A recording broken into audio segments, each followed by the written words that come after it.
Good morning everyone. Yes, now again I am here. तो कैसे हैं मेरे प्यारे बच्चे? अच्छे हैं? सभी लोग घर में स्वस्थ हैं, एंजॉय कर रहे हैं। बहुत अच्छा लगता है आप लोगों का रिस्पॉन्स देखकर।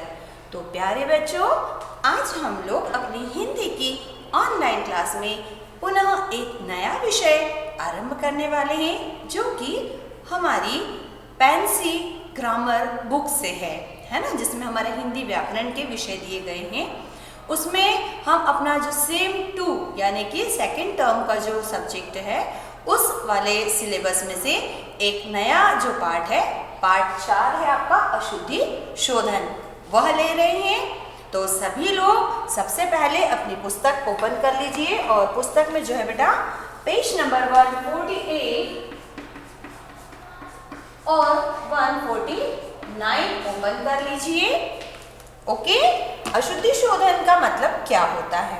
अशुद्धि शोधन हमने अभी तक भाषा के बारे में पढ़ा। भाषा को समझने के लिए हमें व्याकरण का ज्ञान होना चाहिए। हमने व्याकरण के सारे नियम पढ़े। तो अब तो हमारी भाषा में, हमारे बोलने में, हमारे लिखने में कोई गलती होनी ही नहीं चाहिए, है ना। लेकिन फिर भी अगर कभी ऐसा हो जाता है तो क्या होगा? मतलब उसका कोई ना कोई एक रीजन तो होगा ही। और वो रीजन क्या हो सकता है? वो होता है हमारी भाषा में व्याकरणगत अशुद्धियां होना, छोटी छोटी गलती होना। या तो वो गलती हम शब्द में करते हैं, या वो गलती हम कहाँ करते हैं? वाक्य में। हम लोगों ने संज्ञा पढ़ा, सर्वनाम भी जान लिया, विशेषण, क्रिया, काल, कारक, विलोम, लिंग, वचन। हमने व्याकरण के जितने भी नियम थे भाषा के शुद्धिकरण के लिए या भाषा के शुद्ध प्रयोग के लिए, वो हमने सारे पढ़ लिए। लेकिन फिर भी कभी कभी हमारी भाषा में कुछ गलती हो जाती है, और उन्हीं गलतियों को, उन्हीं अशुद्धियों को दूर करना जो होता है वो कहलाता है अशुद्धि शोधन। अशुद्धि मतलब गलतियां या खराबियां, शोधन मतलब उसको दूर करना या उसको सही करना। तो इस प्रकार अशुद्धि शोधन का मतलब होता है त्रुटियों को सुधारना या त्रुटियों को कम करना। ठीक है। अब अशुद्धि शोधन दो प्रकार के होते हैं। आपके पुस्तक में सब कुछ लिखित में दिया है, लेकिन उसे हम अगर नॉर्मली अपनी लैंग्वेज में समझें, है ना, तो ज़्यादा आसान होता है। फिर भी आपके लिए एक बार रीड कर देती हूँ। ठीक है, देखिए, भाषा में शब्दों और वाक्यों को शुद्ध रूप से लिखना और बोलना आवश्यक है। सही बात है ना। अगर आपने अपने शब्द में एक भी अक्षर गलत बोला या प्रयोग किया तो वो शब्द बदल जाएगा, उस शब्द का अर्थ भी बदल जाएगा। और यदि आप अपने वाक्य में, आपके मन में जो भाव है उसके अनुसार कोई भी एक शब्द सही नहीं लगाते हैं, तब भी आपका जो वाक्य है उसका असर खत्म हो जाता है। व्याकरण के ज्ञान के अभाव में प्रायः इन्हें लिखने और बोलने में अशुद्धि हो जाती है। ठीक है। अगर आपको व्याकरण का पूरा ज्ञान नहीं है या आपने व्याकरण के ज्ञान को अच्छे से प्रयोग नहीं किया, तो आपकी भाषा में शब्द और वाक्यों की जो है वो अशुद्धि हो सकती है। अशुद्धियां दो प्रकार की होती हैं। एक होती है बेटा शब्द संबंधी, यानी कि अगर मान लीजिए आपके शब्द में कोई अशुद्धि है ना। एक होती है शब्द संबंधी,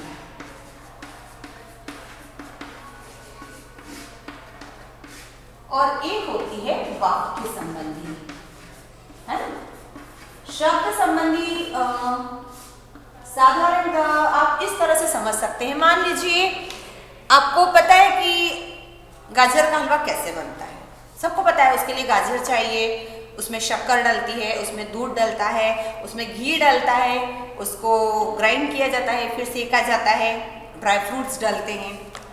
अब आपको रेसिपी, आपको इंग्रेडिएंट्स सब कुछ पता है, लेकिन अगर आप इन इंग्रेडिएंट्स में से, उसकी सामग्री में से कोई एक चीज यदि आप गलत कर दें, आपने गाजर को कीस लिया, घी डालकर सेक लिया, दूध भी डाल दिया, और यदि आपने उसमें शक्कर की जगह नमक डाल दिया, तो वो हलवा बनेगा क्या? या वो हलवा जैसा टेस्टी होना चाहिए वैसा होगा क्या? नहीं, उसका जैसा इफेक्ट होना चाहिए वैसा टेस्ट नहीं होगा। सेम चीज जो होती है बेटा वो कहां पर होती है, हमारे शब्द संबंधी में। मान लीजिए आपको कुछ शब्द दिए गए हैं, जैसे है आपका, कई बार हम लिख देते हैं पत्नी, पत्नी, हमने ये ई की मात्रा लगा दी, ई की मात्रा तो हमने लगाई, लेकिन हमने कौन सी लगा दी, ये छोटी ई की लगा दी, जबकि पत्नी में कैसी लगती है, बड़ी ई की, इस तरह से, है ना। उसी तरह से मान लीजिए कोई शब्द है जहां पर आपने स लगा दिया, जैसे स्वाद, ये सही होता है ना, लेकिन हमें बोला स, तो हमने तो ये लिख दिया स्वाद। अब इस स में और इस स में अंतर तो है ना। तो जब आप अपने शब्दों में अगर कोई मात्रा संबंधी या वर्ण संबंधी त्रुटि या गलती करते हैं तो वह कहलाता है आपका शब्द संबंधी अशुद्धि। देखिए आपको इसमें दिया गया है, एक होती मात्रा संबंधी, जब आपने कोई मात्रा गलत लगाई हो, कई बार आप अनुस्वार वाली गलती भी लगाते हैं, आप ऐसा लिख देते घंटा, जबकि हमेशा ये अनुस्वार कहाँ लगता है, ऊपर की ओर, तो ये होती है अनुस्वार संबंधी अशुद्धि। एक होती है आपकी ये हमने बताया वर्ण संबंधी, एक होता है आपका रेफ संबंधी। कई बार आप लोग क्या करते हैं, जैसे ये होता है कर्म, ऊपर रहा है लेकिन हम क्या लिख देते हैं करम, ये हम ये वाला र लगा देते हैं, तो ये होती है रेफ संबंधी या र संबंधी अशुद्धियां। और कुछ अशुद्धियां तो ऐसी होती है जो हम सिर्फ गलत सुनने की वजह से, जैसे झूठ नहीं बोलना चाहिए, लेकिन अक्सर क्या बोलते हैं झूठ, ट, जबकि वहां सही वर्ण क्या होता है ठ, और हम बोलते हैं ट और हम लिखते भी हैं ट, तो ये भी एक अशुद्धि है या गलती है। तो इस तरह की जब कोई गलतियां हम करते हैं तो ये कहलाती है शब्द संबंधी अशुद्धि। सेकंड होती है आपकी वाक्य संबंधी। वाक्यों को लिखते या बोलते समय अगर कोई अशुद्धि होती है, जैसे आपने कोई वाक्य लिखा और उसमें अगर आपने जेंडर गलत यूज कर लिया, जैसे रेलगाड़ी आ रहा है, आ रहा है, तो हमें पता है रेलगाड़ी स्त्रीलिंग है, लेकिन हमने क्या कर दिया रहा, हमने पुल्लिंग लगा दिया, तो ये गलती कैसी हो गई, लिंग संबंधी। कई बार वचन संबंधी, रेलगाड़ियां आ रही हैं,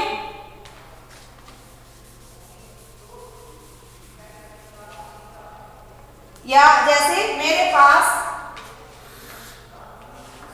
4 पुस्तक है। अब 4 है तो वो पुस्तक होगी या पुस्तकें हो जाएगी, बताइए। अगर 4 है तो कायदे से वहां क्या आना चाहिए, पुस्तकें होना चाहिए। तो ये होती है आपकी वचन संबंधी अशुद्धि। कई बार आप कारक भी गलत लगा देते हैं, बालक छत पर गिर गया, अरे छत पे खड़ा था तो छत पर ही कैसे गिर जाएगा, बालक छत से गिर गया, ये हो सकता है। तो ये जो छोटी छोटी अशुद्धियां होती है वो कैसे हो जाती हैं, कारक संबंधी हो जाती है बेटा, ठीक है। फिर कई बार हम सर्वनाम भी गलत प्रयोग कर लेते हैं। सर्वनाम कैसे गलत प्रयोग कर लेते हैं, देखिए हम चाय पिए हैं, जबकि होना क्या चाहिए, हमने चाय पी ली है। वह खेल रहे हैं, रहे हैं मतलब बहुवचन है, तो वह तो सिंगल है, तो वहां पर क्या होना चाहिए, वे खेल रहे हैं। मेरे को फल खाना है, मेरे को खाना खाना है। कई बार बच्चे ऐसा वाक्य बोलते हैं, मेरे को शब्द जो है सर्वनाम वो सही है ही नहीं, मुझको खाना खाना है या मुझे फल खाना है या मुझे भोजन करना है। सही सर्वनाम क्या होता है, मुझे, मेरे को नहीं होता है कभी। और कुछ अशुद्धियां तो हम ऐसे ही कर देते हैं, जैसे सभी जानवर भाग रहा है, सभी है तो जानवर भाग रहे हैं। आपने किस तरह का कर्ता या कर्म लिया है, आपकी क्रिया भी वैसी ही होनी चाहिए। अगर आपने क्रिया वाला शब्द गलत प्रयोग किया तो भी आपका वाक्य क्या होता है, अशुद्ध हो जाता है। आपने मान लीजिए दाल बाटी बनाई और उसके साथ में आपने क्या रख दिया, सांभर रख दिया। बाटी के साथ में सांभर कौन खाता है? अगर एक कटोरी हलवे में कोई चीज गलत पड़ गई है तो वो हलवा खराब होता है, लेकिन अगर आपकी पूरी थाली में आपने सामान सही नहीं रखा है, खाने की चीजें सही नहीं रखी हैं, चावल बना लिए और उसके साथ में आपने क्या रख दिया, बताओ, आलू की सब्जी, वो कोई इडली आपका पाव भाजी थोड़ी, तो चावल को अपन भाजी के साथ खाएंगे। तो अगर आपकी थाली में भी कोई चीज गलत आप रख देते हैं तो वो पूरी थाली ही गलत हो जाती है। सेम वही बात अगर हमारे वाक्य में कोई एक भी कर्ता, कर्म, क्रिया, वचन, लिंग, कोई भी एक शब्द यदि हम गलत रख देते हैं बेटा, तो वो वाक्य कैसा हो जाता है, अशुद्ध हो जाता है। ठीक है, तो ये चैप्टर जो था वो हमारा बहुत छोटा है, क्योंकि व्याकरण का पूरा ज्ञान हमें है, लेकिन अगर हमने उसको नियमों के अनुसार प्रयोग नहीं किया अपनी भाषा में, तो जो गलती वहां पैदा होती है या जो वहां पर त्रुटि पैदा होती है उसे कहते हैं अशुद्धि, और उसको हटाना या दूर करना या उसको सही करना कहलाता है अशुद्धि शोधन। अशुद्धियां भाषा में सिर्फ दो ही जगह होती हैं, या तो आपने शब्द गलत बनाया हो या आपने वाक्य गलत बनाया हो। और अगर आपको सही उसे करना है तो आपको व्याकरण का पूरा ज्ञान होना चाहिए। ओके, चलिए आज हम अब इसकी एक्सरसाइज भी साथ में कर लेते हैं। ठीक है, पुस्तक में पेज नंबर ओपन करिए, कौन सा, 151। Okay, page number 151। 151 पे देखिए बेटा, एक्सरसाइज नंबर 1 जो है वो सही विकल्प है। सही विकल्प में हमें वाक्य दिए गए हैं और वाक्य को पढ़ के हमें क्या करना है, सही विकल्प को चुनकर सही का निशान लगाना है बेटा। ठीक है, चलिए तो हम लगा देते हैं। पहला क, भाषा के शुद्ध होने के लिए हमें किसका ज्ञान होना जरूरी है? भाषा के लिए भाषा की जरूरत नहीं है, लिपि भी नहीं, लेकिन सबसे पहले हमें किसका ज्ञान होना चाहिए, व्याकरण का। तो अ वाले विकल्प को सही का निशान लगा दीजिए। अशुद्धियां कितने प्रकार की होती हैं? साधारण सी बात है, भाषा जो है वो वर्ण, वर्ण से शब्द और शब्द से वाक्य के द्वारा बोली जाती है, लिखी जाती है, समझी जाती है और समझाई जाती है। तो अशुद्धियां भी दो ही प्रकार की होंगी, एक होती है वाक्य की और एक होती है शब्द की।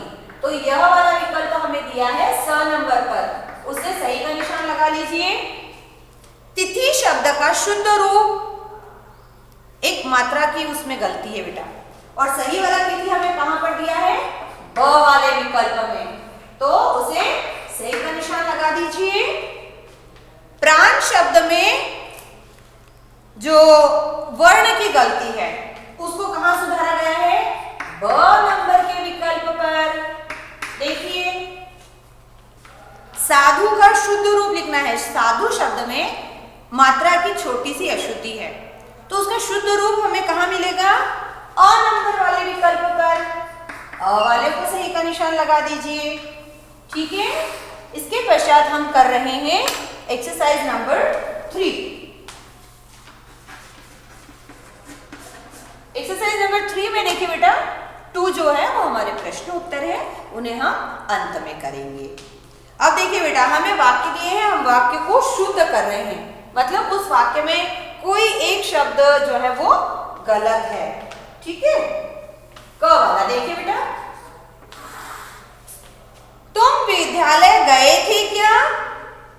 प्रश्नवाचक शब्द अंत में आ रहा है, जबकि प्रश्न सबसे शुरू में। क्या तुम विद्यालय गए थे?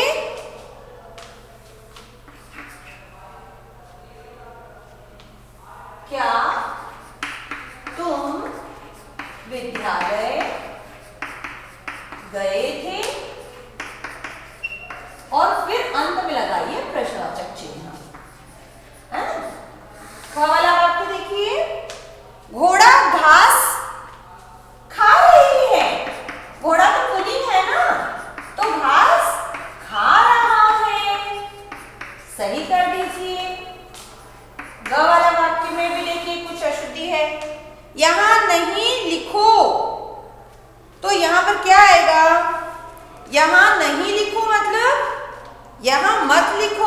यहाँ नहीं लिखना है। हम ये कहेंगे ना, यहाँ पर नहीं लिखो या यहाँ पर मत लिखो। ठीक है।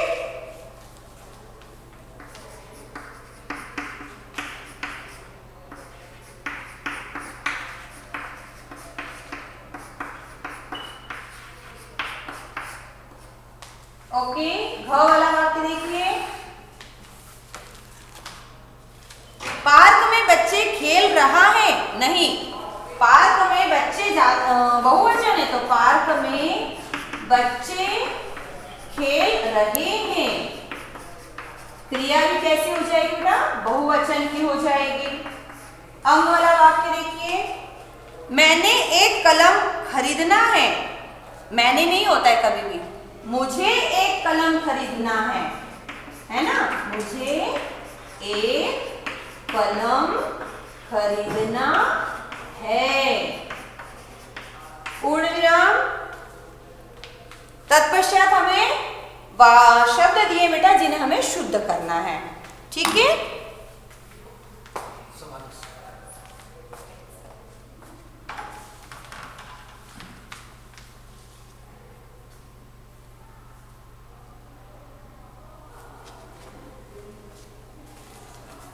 इसके बाद में बेटा exercise number 4।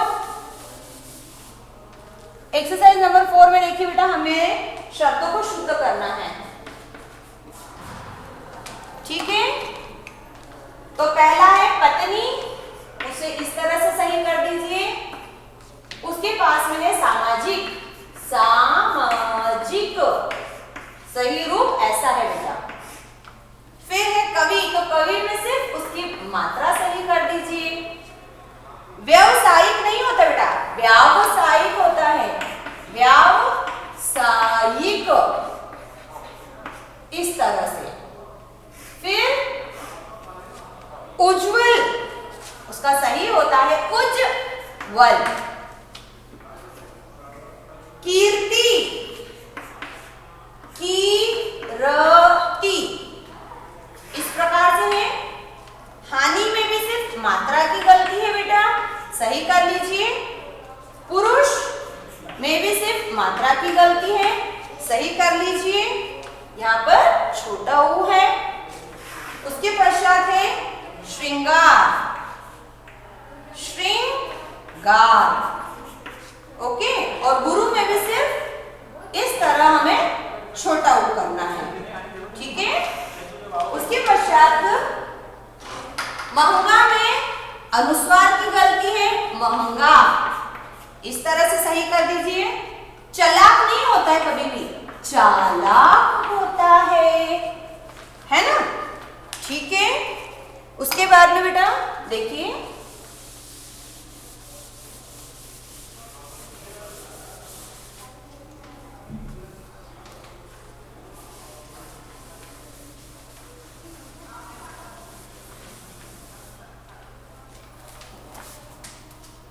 Exercise number 5। Exercise number 5 में हमें रिक्त स्थान करने हैं। तो क वाला रिक्त स्थान देखिए बेटा, हमें दिया है राम झगड़ालू है, ज्यादा झगड़ालू या बहुत, है ना? बहुत झगड़ालू होता है। फिर कृपया मेरा नाम पता लिख ही ले, गलत, लिख ले। ठीक है। ग, लोमड़ी चालाक होता है, नहीं, लोमड़ी है ना तो बोलती है इस तरह से। घ वाला देखिए, माँ दुर्गा रिक्त स्थान दुष्टों का संहार किया। माँ दुर्गा को नहीं, कारक सही लगाना चाहिए तो नेल लगाएंगे हम लोग। ठीक है। मेरी निगाह अपने मित्र की ओर थी, कि मित्र का ओर थी, की ओर थी, है ना? और अंतिम वाला रिक्त स्थान है सभी लोग आ गया है। हाँ, इतने सारे लोगों को हम ऐसा बोलेंगे आ गया है, नहीं, बहुवचन और सम्मानजनक है तो हम क्या लिखते हैं गए। ठीक है, इसके बाद में हमें 3 शब्द दिए बेटा और हमें शुद्ध वाले शब्द के ऊपर गोला लगाना है, तो वो हम यहाँ पर निकाल दे रहे हैं, आप उनको गोला लगा लीजिएगा। जैसे क वाले में है बेटा ये वाला अग्नि, अग्नि। ठीक है, ख में है पृथक, पृथक। फिर ग वाला है आकाश, आकाश। घ में है ऋतु, री ऋषि का और तू, विज्ञान,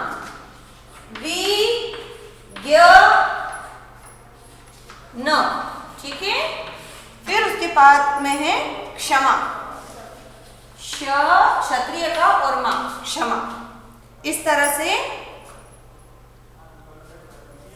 हम लोग शब्दों को शुद्ध करके लिख रहे हैं।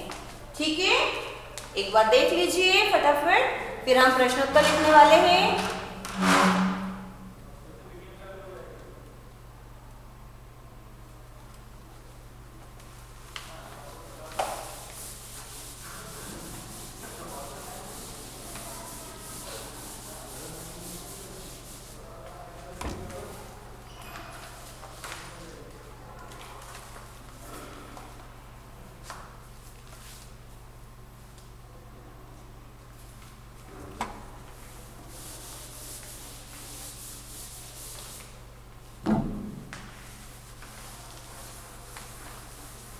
क्योंकि बेटा आपकी पुस्तक में देखिए उत्तर के लिए जगह दी गई है तो हम प्रश्न नहीं लिख रहे हैं।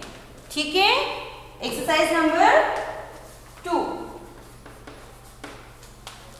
उत्तर नंबर क।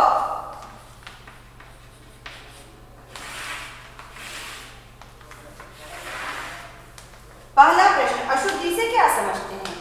अशुद्धि से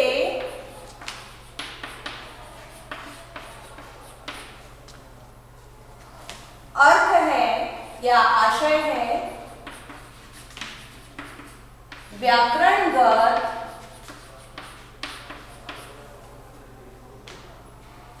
गलत प्रयोग, है ना?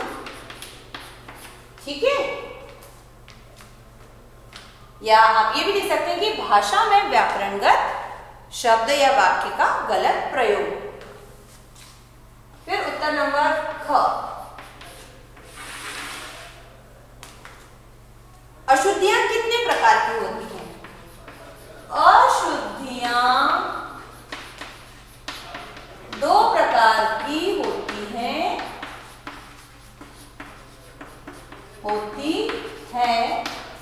एक होती है शब्द संबंधी और दूसरी होती है बेटा हमारी वाक्य संबंधी, है ना? ये है फर्स्ट और ये है सेकेंड, वाक्य संबंधी। पूर्ण। और उत्तर नंबर ग का प्रश्न पहले हम पढ़ रहे हैं। देखिए, वाक्यों में अशुद्धि से क्या समझते हैं? वाक्यों में अशुद्धि से तात्पर्य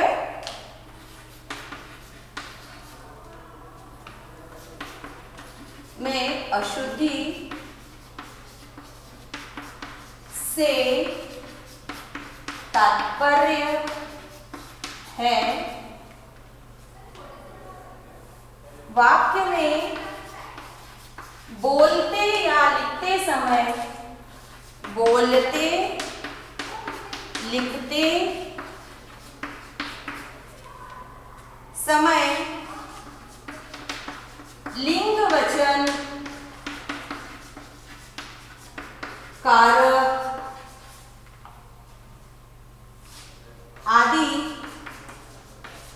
का गलत प्रयोग होना, आदि का गलत प्रयोग होना। ठीक है, और वाक्य अशुद्धि का मतलब ही ये होता है। तो इस तरह हम लोगों ने क्या किया, आज अपने पाठ अशुद्धि शोधन में ये समझा कि भाषा में अशुद्धि शोधन का अर्थ क्या होता है। अशुद्धि से मतलब होता है व्याकरणगत गलत प्रयोग। आप भाषा में किसी भी चीज का करें, शब्द का करें या वाक्य में वर्ण का करें, वो गलत ही होता है। ठीक है, तो आज का हमारा ये पाठ यही समाप्त हो रहा है। उम्मीद करती हूँ आप लोग घर पे इस कार्य को अच्छे से और ध्यान से करेंगे, कोई त्रुटि न करें बेटा। तो अगली बार हम फिर मिलेंगे एक नए विषय के साथ और एक नए ज्ञान के साथ। तब तक stay in your home and stay safe. Okay, ठंड बढ़ गई है, थोड़ा सा अपने आप को बचा के रखिए। Bye bye.